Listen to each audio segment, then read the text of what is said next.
welcome to Food and Wine Time, also known as Beer Time. Cheers, TK. Hello, Pete. Hello, happy beer time. Finally, beer that tastes like beer. Beer that tastes like beer. So this is a little fun thing we've done with our mates out at Glasshouse Brewery. And we just wanted a beer that literally tastes like beer. It's like that milk ad. It's just like, I just want milk that tastes like real milk. We just want beer that tastes like real beer. And there's a time and a place for every beer, like there is for wine. And there's, the fruity stuff's great, and there's the heavier stuff's great and interesting. But every now and then, and I use this reference point a lot for people, it's like when you finish mowing the lawn, this is the beer that you want to have.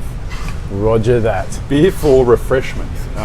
Sometimes we get sort of too complicated, and the same thing happens with wine as well. And I remember getting chastised publicly years ago on the social medias for talking about flavourless beers that were delicious and crisp and just tasted like beer, saying that I should be drinking beers of distinction.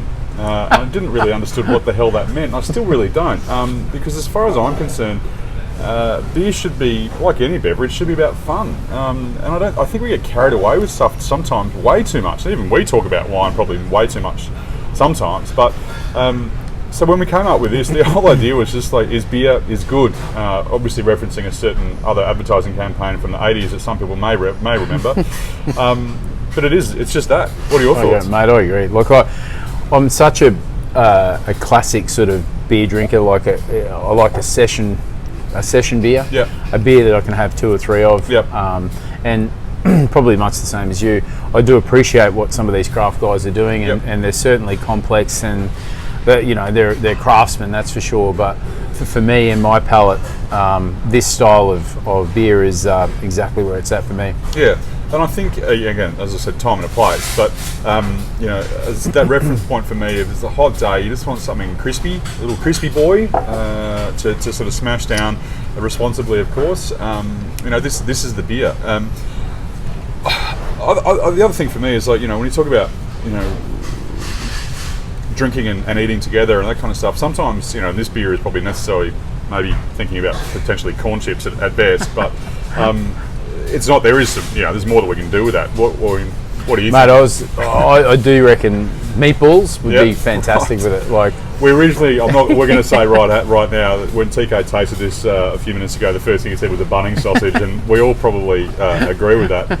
I think that would work really well. I don't think Bunnings would be too happy about you turning up with a 4-pack of this and smashing it in the car park. But maybe get a takeaway. Yeah, exactly. Takeaway. No, but I've got a meatball recipe which is an absolute cracker, and we're going to package them up and sell them in the Udlo General Store when we kick it off. But it's a half pork, half beef mince recipe, braised in a really very, very simple, easy tomato sugo. Yep. And I reckon it'll be a cracker. Yeah. Maybe a few fennel seeds in there. Yeah. I reckon it's going to go real nice with this. And again, it's that same conversation. We kind of have it every single week about simplicity. It's like I don't think you're ever going to put a meatball down in front of someone and offend them unless they're vegan, which is a whole other conversation. But I think for me, simplicity wins. That's what this beer is all about. So, I agree. Keep it simple and enjoy them. This beer is good. Enjoy. Thanks, guys.